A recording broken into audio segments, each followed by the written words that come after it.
తాజాగా ఒంగోలులో మరికొన్ని గంటల్లో జరగాల్సినటువంటి పెళ్ళి, అది కూడా ఊరేగింపు మధ్యలోనే పెళ్ళిని ఆపేసుకొని పెళ్లి కూతురును తీసుకుని వాళ్ళ తండ్రి వెళ్ళిపోయి ఆ పెళ్లి రద్దు చేసుకొని, ఇచ్చిపుచ్చుకున్న కట్న కానుకలని సెటిల్ చేసుకొని, మొత్తం అంతా గనక అంటే పెళ్ళే రద్దయిపోయింది. కట్న కానుకలని ఇచ్చిపుచ్చుకొని సెటిల్మెంట్లు చేసేశారు. అయితే దీనికి గనక కారణాన్ని అంటే ఎందుకు అన్న కారణం చూసిన తర్వాత నిజంగానే ప్రస్తుతం పెళ్ళిళ్ళు, విడాకులు, బంధాలు, మనుషులు, వాళ్ళ ఆలోచనలు ఎలాగున్నాయో అసలు ఏ కోణంలో చూడాలో కూడా కొన్ని కొన్ని అర్థం కాదు.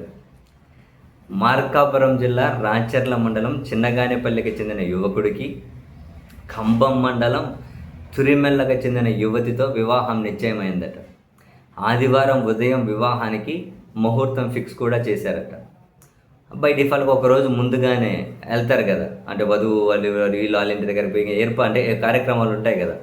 సో, ఆదివారం ఉదయం పెళ్ళైతే వాళ్ళు ఒకరోజు ముందుగానే అంటే శనివారం రాత్రే వధువుతో పాటు కుటుంబ సభ్యులు చిన్నగానేపల్లికి వెళ్ళారు. అనంతరం వధూవరుల్ని ఒక వాహనం మీద ఊరేగించారు. 2 కుటుంబాలకు చెందిన వారు డ్యాన్సులు చేస్తున్నారు. అక్కడితో ఆగకుండా వధూవరులు కూడా తమతో కలిసి డ్యాన్స్ చేయాలని అందరూ ఒత్తిడి చేశారు. వధువు అందరితో కలిసి డ్యాన్స్ చేయడానికి సిద్ధమైంది. వరుడు మాత్రం తాను డ్యాన్స్ చేయనని తేల్చి చెప్పాడు. ఆయన డ్యాన్స్ చెయ్యను అని చెప్పడం పక్కన పెడితే, నువ్వు చేయడానికి వీల్లేదు అని చెప్పి వధువును హెచ్చరించాడు. సో, వధువుపై వరుడు ఆగ్రహం వ్యక్తం చేయడం ఆమె తండ్రికి నచ్చలేదు. వరుడు పెళ్ళికి ముందే ఇలా ఉన్నాడని, తర్వాత తన కూతురి విషయంలో ఇంకెలా ఉంటాడో అని చెప్పి ఆలోచించాడట. వెంటనే తన కుమార్తెను ఊరేగింపు వాహనం నుంచి కిందకి దించేసి, ఈ పెళ్ళి రద్దు చేసుకుంటున్నాము అని చెప్పి కుటుంబ సభ్యులు, బంధువులను తీసుకొని అక్కడి నుంచి బయలుదేరి సొంతూరికి వెళ్ళిపోయాడు.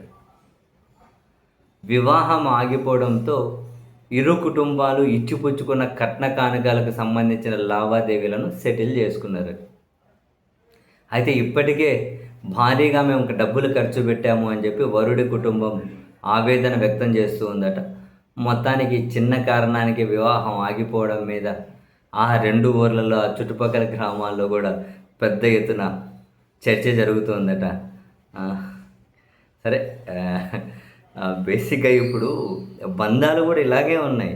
పెళ్ళికి ముందు ఆగిపోయే బంధాలు అయితే ఉంది, పెళ్ళి తర్వాత తెంచుకునే బంధాలు అయితే ఉంది. మనుషులు మరి దారుణంగా తయారైపోతున్నారు అబ్బా.